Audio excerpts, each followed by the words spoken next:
तो बड़ी खबर है, बांग्लादेश में बीएनपी की प्रचंड जीत और बांग्लादेश में अब तारिक सरकार। डिटेल रखें आपके सामने, उससे पहले जानिए कैसे मुनीर और शहबाज की हार, क्योंकि खबर है छात्र आंदोलन से निकली नेशनल सिटीजन पार्टी की करारी हार हुई है और जमात इस्लामी के साथ गठबंधन करना नेशनल सिटीजन पार्टी को भारी पड़ा है।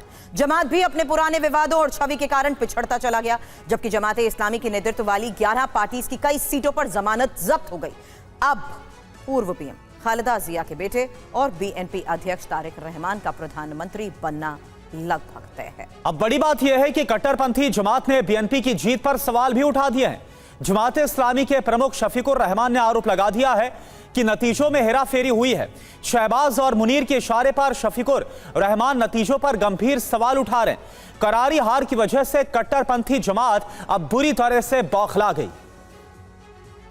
और देखिए बड़ी खबर, बांग्लादेश चुनाव में बीएनपी की प्रचंड जीत हुई है। खालिदा जिया, पूर्व प्रधानमंत्री खालिदा जिया के बेटे तारिक रहमान का प्रधानमंत्री बनना तय है। बांग्लादेश के चुनाव में बीएनपी को बहुमत मिल गया है। कुल 299 सीटों पर जो मतदान हुआ, इसमें से 211 सीटों पर बीएनपी ने अकेले जीत दर्ज की है। जमात इस्लामी गठबंधन 70 सीटों पर सिमट गया है। इस जीत के बारे में और जानकारी आपके सामने रखी, उससे पहले जानिए किस तरीके से कुल 299 सीटों पर मतदान हुआ। बीएनपी ने 211 सीटें हासिल की है, जबकि जमात गठबंधन 70 तक ही सीमित रहा, अन्य को 18 सीटें मिली हैं। तारिक रहमान 17 साल बाद धमाकेदार वापसी कर रहे हैं। एक और बड़ी खबर है, जहां बांग्लादेश चुनाव में दोनों सीट जीत चुके हैं तारिक। ढाका और बोगरा सीट पर तारिक की जीत, वहीं जमात इस्लामी पर भारी पड़े तारिक रहमान। बता दें, जमात के गढ़ में भी बीएनपी ने बढ़त बनाई है। तो ढाका और बोगरा सीट पर तारिक की जीत, ये एक बड़ी खबर आपको बता रहे हैं, जहां जमात इस्लामी पर भी तारिक रहमान कैसे भारी पड़े, क्योंकि बीएनपी ने जमात के गढ़ में भी बढ़त हासिल की है।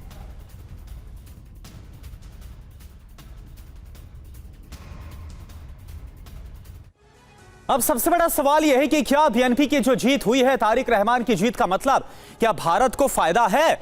बांग्लादेश की सत्ता पर काबिज होने वाली बीएनपी ने कहा है कि तारिक सरकार में भारत के लिए बड़े अवसर होंगे, यानी सकारात्मक संकेत आ चुका है। बांग्लादेश के अगले प्रधानमंत्री तारिक रहमान का कहना है कि आपसी साझेदारी से और आपसी समझदारी से दोनों देश सहयोग करेंगे। बीएनपी पर भारत का रुख भी साफ है।